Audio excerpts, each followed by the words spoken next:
Good afternoon children.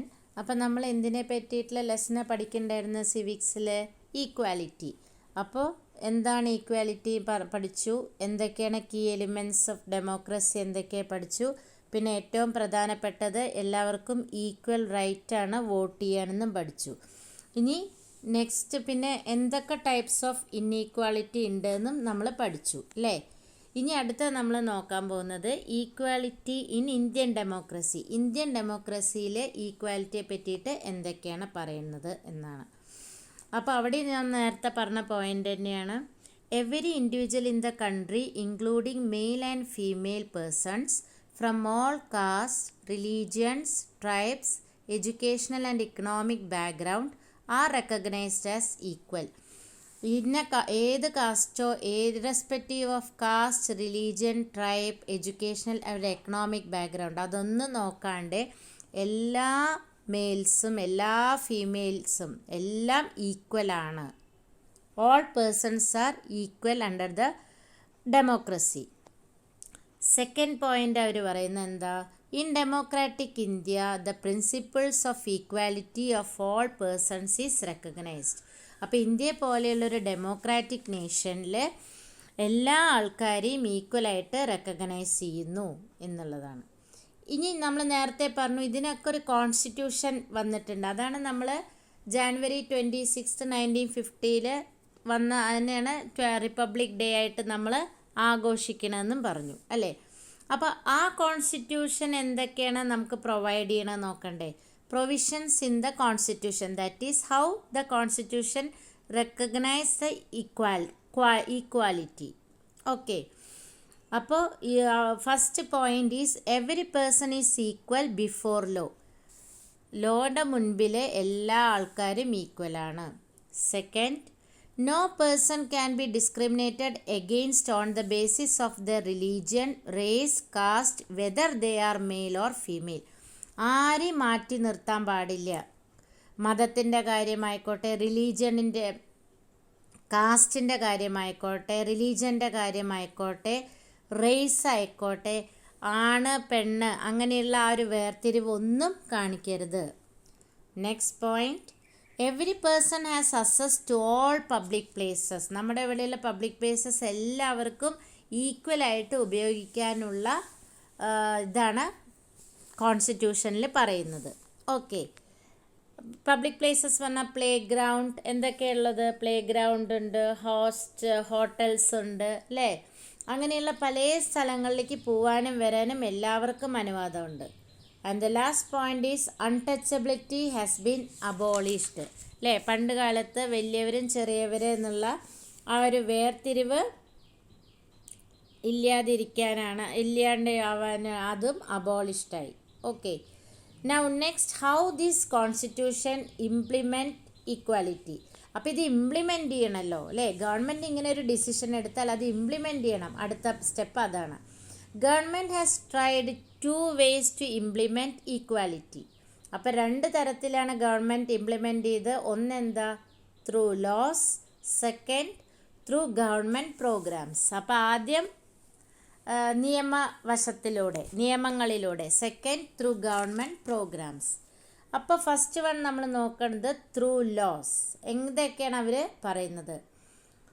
Several laws in India that protect every person's right to be treated equally. എല്ലാ ആൾക്കാരെയും ഒരേപോലെ കാണണം. Second, it also set up several schemes to improve the lifes of communities and individuals. ഓരോ കമ്മ്യൂണിറ്റിയും ഇൻഡിവിജ്വലിനെയും ഇതാവുന്ന ഇതിൽ ഓരോ ആ ഒരു ഈക്വാലിറ്റിയോട് കൂടിയിട്ട് സമത്വത്തോടു കൂടി കൊണ്ടുപോകാനായിട്ടുള്ള പല സ്കീംസും പ്രോഗ്രാംസും അവർ സ്റ്റാർട്ട് ചെയ്തു. പിന്നെന്താ? It ensure greater opportunity for people. അപ്പോൾ ആൾക്കാർക്ക് നല്ലൊരു അവസരമായിരുന്നു അല്ലേ, ഒന്നിച്ച് നിൽക്കാനുള്ളൊരു അവസരം നിയമപരമായിട്ട് അവർ ഉണ്ടാക്കി കൊടുത്തു. ഇനി അടുത്തത് ത്രൂ ഗവൺമെൻറ് പ്രോഗ്രാംസ്. അവരുടെ എന്തൊക്കെയായിരുന്നു പ്രോഗ്രാം? അതിൽ ഏറ്റവും പ്രധാനപ്പെട്ടതാണ് മിഡ് ഡേ മീൽ സ്കീം എന്ന് പറയും, ഒരു നേരത്തെ ഭക്ഷണം. അപ്പോൾ ഇത് ആദ്യം തുടങ്ങിയത് തമിഴ്നാട്ടിലാണ്. അത് തുടങ്ങിയത് MGR ആണ്. അദ്ദേഹം ഭരിച്ചിരുന്ന കാലഘട്ടത്തിൽ സ്കൂളിലെ മിഡ് ഡേ മീൽ സ്കീം തുടങ്ങിയത്. ഓക്കെ, അപ്പോൾ അത് 2001 ആയപ്പോഴേക്കും സുപ്രീം കോർട്ടിൽ നിന്ന് ഓർഡർ വന്നു, എല്ലാ ഗവൺമെൻറ് സ്കൂൾസിലും ഈ ഒരു പ്രോഗ്രാം വരണം, മിഡ് ഡേ മീൽ സ്കീം എന്നുള്ള പ്രോഗ്രാം ഇംപ്ലിമെൻ്റ് ചെയ്യാൻ വന്നു. അപ്പോൾ ഇതിങ്ങനെ വന്നപ്പോൾ മറ്റേതെങ്ങനെയാ വെച്ചാൽ കുട്ടികൾ സ്കൂളിലേക്കൊന്നും വരില്ല, അഥവാ വന്നാൽ തന്നെ അവർ ഉച്ചയ്ക്ക് ഉണ്ണാൻ വേണ്ടി വീട്ടിലേക്ക് പോയാൽ പിന്നെ തിരിച്ചു വരില്ല. അപ്പോൾ അറ്റൻഡൻസും കുറവ്, പിന്നെ പാവപ്പെട്ട കുട്ടികൾ അല്ലേ, അവർക്കിപ്പോൾ ഇവിടെ വന്ന് പഠിച്ചിട്ട് ഒന്നും കിട്ടില്ല എന്നുള്ളൊരു തോന്നലും അവർക്ക്. പിന്നെ വിശന്നിരിക്കുമ്പോൾ വല്ലതും തലയിൽ കയറുമോ? ഇല്ല. അപ്പോൾ ഇത് എന്ത് ചെയ്തു, ഈ ഒരു സ്കീം വന്നതോട് കൂടിയിട്ട് കുട്ടികൾ സ്കൂളിലേക്ക് വരാൻ തുടങ്ങി. എന്തിനാണ്? ഒരു നേരത്തെ ഭക്ഷണം കിട്ടുമല്ലോ, നല്ല ഭക്ഷണം, മനസ്സിലായോ? അപ്പോൾ ഇപ്പോഴും അതുണ്ട്, എല്ലാ ഗവൺമെൻറ് സ്കൂൾസിലും ഉച്ചയ്ക്ക് ഭക്ഷണം കൊടുക്കുന്നുണ്ട്. അത് നല്ല നല്ല ഫുഡാണ് കൊടുക്കണത്. ഓക്കെ, അപ്പോൾ കുട്ടികൾ വരാൻ തുടങ്ങി. പാരൻസിനും കുട്ടികളെ സ്കൂളിലേക്ക് പറഞ്ഞയക്കാൻ ഉത്സാഹമാണ്. എന്താ വെച്ചാൽ ഒരു നേരമെങ്കിലും അവന് നല്ല ഭക്ഷണം കിട്ടുമല്ലോ, അവരുടെ കുട്ടിക്ക് നല്ല ഭക്ഷണം കിട്ടുമല്ലോ എന്നുള്ള കരുതിയിട്ട്. അപ്പോൾ പിന്നെ അവിടെ എന്തായി, അപ്പോൾ അങ്ങനെയുള്ള ഗവൺമെൻറ് സ്കൂളിൽ വലിയത് ചെറുത് എന്നുള്ളൊരു ഡിസ്ക്രിമിനേഷനേ ഉണ്ടായില്ല. ലോവർ ആൻഡ് അപ്പർ കാസ്റ്റ് എന്നുള്ള ഡിസ്ക്രിമിനേഷൻ ഉണ്ടായില്ല. കാരണം ആ സ്കൂളിൽ പഠിക്കുന്ന എല്ലാ കുട്ടികളും ഉച്ചയ്ക്ക് ഒരേപോലെ ഇരുന്ന് ഒരേപോലെയുള്ള ഭക്ഷണമാണ് കഴിക്കുന്നത്. അപ്പോൾ അത് ഒന്നിച്ച് കഴിക്കുമ്പോൾ അവരിൽ ആ വേർതിരിവ് ഉണ്ടായില്ല. പിന്നെ അങ്ങനെ എന്തായി, പാവപ്പെട്ട കുട്ടികളുടെ ഒരു നേരത്തെ വിശപ്പ് മാറ്റാൻ ഈ മിഡ് ഡേ മീൽ സ്കീമിന് കഴിഞ്ഞു.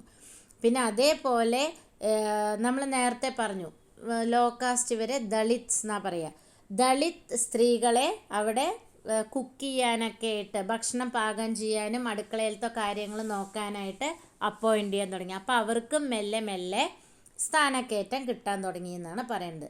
ഇനി പോയിൻറ്റ്സ് നോക്കാം. Tamil Nadu, first point, Tamil Nadu was the first state in India to introduce this scheme, that is by MGR. In 2001, the Supreme Court asked all state governments to begin this program in their schools. Third point, this scheme has helped to increase the enrollment and attendance of poor children in schools. Next, it also helped to reduce caste discrimination because both lower and upper caste children in the school eat this meal together. വളരെ important ആണ് ഭക്ഷണം ഒരുമിച്ചിരുന്ന് കഴിക്കുന്നത്. ഇപ്പം നിങ്ങൾക്ക് വേറൊരു example പറയാം. നമ്മളെ സ്കൂളിലൊക്കെ യൂണിഫോംസ് കാണുന്നുണ്ട് അല്ലെ, ഒരു യൂണിഫോം എല്ലാവർക്കും ഏതെങ്കിലും ഡ്രസ്സ് ഇട്ട് വരാമെന്നുള്ളതില്ല, യൂണിഫോം ഇംപ്ലിമെൻ്റ് ചെയ്തിട്ടുണ്ട്. അതേപോലെ ചില ഓഫീസേഴ്സിലും യൂണിഫോം. അതെന്താണെന്ന് വെച്ചാൽ ആ ഏറ്റക്കുറച്ചിൽ കാണാതിരിക്കാൻ, അവർക്കത് ഫീൽ ചെയ്യാതിരിക്കാനാണ് uniform. That means it brings the uniformity among people, അതിനാണത്. Okay, now next point, it also helps to reduce the hunger of poor students. Last, Dalit women have been employed to cook the meal. ഭക്ഷണം പാകം ചെയ്യാനായിട്ട് ദളിത് സ്ത്രീകളെ വെക്കാൻ തുടങ്ങി. Now next ഇനി എന്തൊക്കെയായിരുന്നു, ഇങ്ങനെയുള്ള ഇതൊക്കെ ഉണ്ടെങ്കിലും വേറെ ഡെമോക്രാറ്റിക് കൺട്രീസിലൊക്കെ എന്തുണ്ടായിരുന്നു, ഈ ഈക്വാലിറ്റി ഇഷ്യൂസ് ഉണ്ടായിരുന്നു. മനസ്സിലായോ? ഈക്വാലിറ്റിയെ സംബന്ധിച്ച് അത് കൂടുതൽ കണ്ടിട്ടുണ്ടായിരുന്നത് ആഫ്രിക്കൻ അമേരിക്കൻസ് USA കണ്ടിരിക്കുന്നത്. USA എങ്ങനെയെന്ന് വെച്ചാൽ ആഫ്രിക്കയിൽ നിന്ന് വന്നിട്ടുള്ള കുടിയേറി പാർത്ത ആൾക്കാരുണ്ട്, അവരെ ആഫ്രിക്കൻ അമേരിക്കൻസ് എന്നാണ് പറയുക. അവരുടെ ആൻസിസ്റ്റേഴ്സൊക്കെ അവിടുത്തെ അടിമകളായിരുന്നു USA. അപ്പോൾ അവരെ വല്ലാണ്ട് വൈറ്റ് പീപ്പിൾ ഇവരെ ബ്ലാക്ക് പീപ്പിൾ, നീഗ്രോസ് എന്നൊക്കെ, ആഫ്രിക്കക്കാരെ കണ്ടിട്ടില്ലേ നിങ്ങൾ? നീഗ്രോസ് ആണ് അല്ലേ, കറുത്ത ചുരുണ്ട മുടിയായിട്ട് ഫുൾ ബ്ലാക്ക് പീപ്പിളാണ്. അവരെ വല്ലാണ്ട് ട്രീറ്റ് ചെയ്തിട്ടുണ്ട്. ഓക്കെ, അവർക്കൊരു സെപ്പറേറ്റ് സ്കൂള്, അവിടെ ഒന്നും പഠിപ്പിക്കാത്ത ടീച്ചർമാർ, അവർക്ക് ഒരു സൗകര്യവും ചെയ്തു കൊടുക്കാണ്ട്, അവർക്ക് ഒന്നിനും. ഇപ്പം ബസ്സിലൊക്കെ പോവുകയാണെങ്കിൽ അവരെന്ത് ചെയ്യണം, അവർ മാറിക്കൊടുക്കണം. ഇപ്പം എങ്ങാനും അവർ സീറ്റിൽ ഇരിക്കുകയാണ്, ഒരു വൈറ്റ് പീപ്പിൾ, ഒരു വൈറ്റ് പേഴ്സൺ, ആ USA ഒരു അമേരിക്കക്കാരൻ ആ ബസ്സിൽ കയറിയ ഇവരെ എണീറ്റ് സീറ്റ് മാറിക്കൊടുക്കണം. ഇവർക്ക് മുൻപിലത്തെ സീറ്റിലൊന്നും ഇരിക്കാൻ പാടില്ല, ബാക്കത്തെ സീറ്റിലേ ഇരിക്കാൻ പാടുള്ളൂ. അങ്ങനെയൊക്കെ കുറേ റൂൾസ് ഉണ്ടായിരുന്നു. അപ്പോൾ അതിൽ ഒരു വുമൺ ഉണ്ട്, റോസ പാർക്സ്. അവരൊരു ആഫ്രിക്കൻ അമേരിക്കനാണ്, കുടിയേറി പാർത്തവരാണ്. അവർ ഒരു ദിവസം വല്ലാണ്ട് ക്ഷീണം വന്ന് ജോലി കഴിഞ്ഞിട്ട് തിരിച്ചു വരുന്ന സമയത്ത് നല്ല ക്ഷീണമായിട്ട് വന്നപ്പോൾ അവർ ബസ്സിൽ കയറി ഒരു സീറ്റിലിരുന്നു. അപ്പോൾ അവിടുന്ന് ഒരു വൈറ്റ് മാൻ ആ ബസ്സിലേക്ക് കയറിയപ്പോൾ ഇവരെ എണീറ്റ് സീറ്റ് ഒഴിഞ്ഞു കൊടുത്തിട്ടില്ല. അപ്പോൾ ഒരു സിവിൽ റൈറ്റ് മൂവ്മെൻറ്റ്, അതായത് ആ ഒരു ആദ്യത്തെ അവരുടെ അജിറ്റേഷൻ മൂവ്മെൻ്റ് എന്നും വേണമെങ്കിൽ പറയാം, അതിന് വേണ്ടിയിട്ടുള്ളൊരു ഇത് അവർ സ്റ്റാർട്ട് ചെയ്തു. ഇപ്പോൾ അത് അവസാനം വലിയൊരു സമരമൊക്കെ ആയി. അത് ഇവരെ എങ്ങനെ ട്രീറ്റ് ചെയ്തതിൽ അതിനെയാണ് പിന്നെ സിവിൽ റൈറ്റ്സ് മൂവ്മെൻറ്റ് എന്നുള്ള ഇതിൽ നമ്മൾ പഠിക്കുന്നത്. ഓക്കെ, അതായിരുന്നു ഫസ്റ്റ് സ്റ്റാർട്ടിങ് എന്ന് വേണമെങ്കിൽ നമുക്ക് പറയാം. സോ ഇനി അതിലെന്തൊക്കെയാണ് നോക്കാം. Issues of equality in other democracies. അപ്പം ഞാൻ അതാ നോക്കേണ്ടത്, അതർ ഡെമോക്രാറ്റിക് കൺട്രീസിൽ. First point, the ancestors of African Americans were considered as slaves in USA. They were treated unequally and denied equality through laws. അവർക്ക് ഒരു തരത്തിലും അവരെ ഈക്വലായിട്ട് കൺസിഡർ ചെയ്തിട്ടേ ഇല്ല.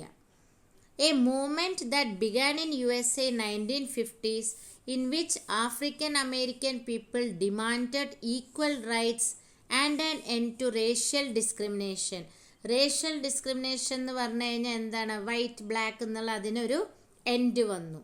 This is known as the civil rights movement. ഇതിനെയാണ് നമ്മൾ civil rights movement എന്നാണ്. അതാണ് റോസ പാർക്സ് എന്ന് പറഞ്ഞ ആ ബസ്സിൽ നടന്ന സംഭവത്തിനെ പറ്റി പറയുന്നത്. ഓക്കെ, സോ ഇതിങ്ങനെ ഒരു മൂവ്മെൻറ്റ് വന്ന ശേഷം എന്ത് വന്നു, the civil right act formed.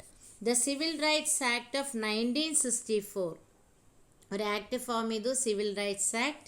prohibited discrimination on the basis of race, religion or national origin. അപ്പോൾ ഈ ഒരു ആക്ട് പറഞ്ഞു അങ്ങനെ ഒരു സെപ്പറേഷനും പാടില്ല, റേസും റിലീജിയൻ ഓർ നേഷൻ കാറ്റഗറൈസ് ചെയ്തിട്ട് ഒരു ഡിസ്ക്രിമിനേഷനും പാടില്ല എന്ന്. ലാസ്റ്റ് പോയിന്റ് എന്താ, all schools would be open to African Americans children, that they would no longer have to attend separate schools specially set up for them. അപ്പോൾ എല്ലാ കുട്ടികളും, അവിടെയുള്ള അമേരിക്കയിലത്തെ എല്ലാ കുട്ടികളും പഠിക്കുന്ന അതേ സ്കൂളിൽ തന്നെ ഇവർക്കും പഠിക്കാനുള്ളൊരു സാഹചര്യം സൃഷ്ടിച്ചു ഈ സിവിൽ റൈറ്റ് മൂവ്മെൻറ്റ് വന്നതോടു കൂടിയിട്ട്. അപ്പോൾ അതാണ് നിങ്ങളുടെ ചാപ്റ്റർ 1 ഓൺ ഈക്വാലിറ്റിയുടെ കണ്ടിന്യൂവേഷൻ ആയിരുന്നു ഇത്. മനസ്സിലായല്ലോ ഇതുവരെ? So that's end of your lesson. Hope you all have understood. Thank you, children.